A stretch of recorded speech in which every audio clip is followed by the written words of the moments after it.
Rambutan കൃഷി ലാഭകരമാണോ എന്ന സംശയത്തിന് സ്വന്തം കൃഷിത്തോട്ടത്തിലൂടെ മറുപടി നൽകുകയാണ് കൂത്താട്ടുകുളം തിരുമാറാട് സ്വദേശിയായ സാജു. 6 ഏക്കർ സ്ഥലത്ത് നടത്തിയ റംബൂട്ടാൻ കൃഷിയിലൂടെ വൻ വിജയമാണ് സാജു കൈവരിച്ചിട്ടുള്ളത്.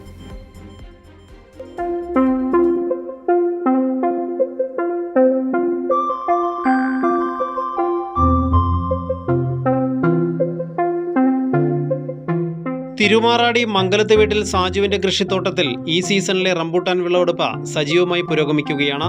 മികച്ച ഗുണനിലവാരമുള്ള പഴങ്ങളാണ് സാജുവിന്റെ തോട്ടത്തിലേത്. തോട്ടമടിസ്ഥാനത്തിൽ റംബൂട്ടാൻ കൃഷി ചെയ്യുന്നത് നഷ്ടമല്ല എന്നാണ് MC സാജുവിന്റെ അഭിപ്രായം. ഉത്തരേന്ത്യയിൽ റംബൂട്ടാന് വലിയ വിപണിയുണ്ടെന്നും അവിടങ്ങളിൽ റംബൂട്ടാനെ പരിചയപ്പെടുത്താനുള്ള നടപടികളാണ് സർക്കാരിൽ നിന്നും ഉണ്ടാകേണ്ടതെന്നും സാജു പറയുന്നു.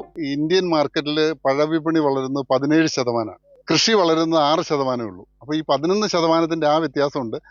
നോർത്ത് ഇന്ത്യൻ മാർക്കറ്റിലേക്ക് ഇതിന് വലിയൊരു വിപണിയുണ്ട്.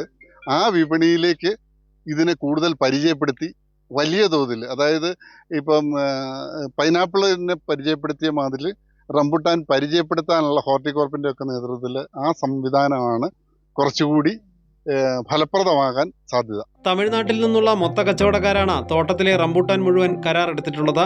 10 വർഷത്തെ ദീർഘകാല കരാറിൽ കച്ചവടം ഉറപ്പിക്കാൻ കഴിഞ്ഞത് കൃഷിയുടെ വിജയമാണ്. വലിയൊരു വൈവിധ്യം തന്നെ സാജു തന്റെ കൃഷിയിടത്തിൽ ഒരുക്കിയിട്ടുണ്ട്. 6 ഏക്കറിൽ പ്രധാന കൃഷിയായ റംബൂട്ടാന് പുറമെ 1 ഏക്കറിൽ ഡ്രാഗൺ ഫ്രൂട്ടും 2 ഏക്കറിൽ ജാതിയും കൃഷി ചെയ്യുന്നു. കൊക്കോ ഉൾപ്പെടെയുള്ള മറ്റു കൃഷികൾക്കായി 2 ഏക്കർ സ്ഥലവും മാറ്റിവെച്ചിട്ടുണ്ട്. പരമ്പരാഗത കൃഷിയിൽ നിന്ന് മാറി വിപണി സാധ്യതയുള്ള കൃഷിയിലേക്ക് തിരിയുന്നവർക്ക് പ്രചോദനമാണ് ഈ കർഷകൻ. കൈരളി ന്യൂസ്, കൊച്ചി.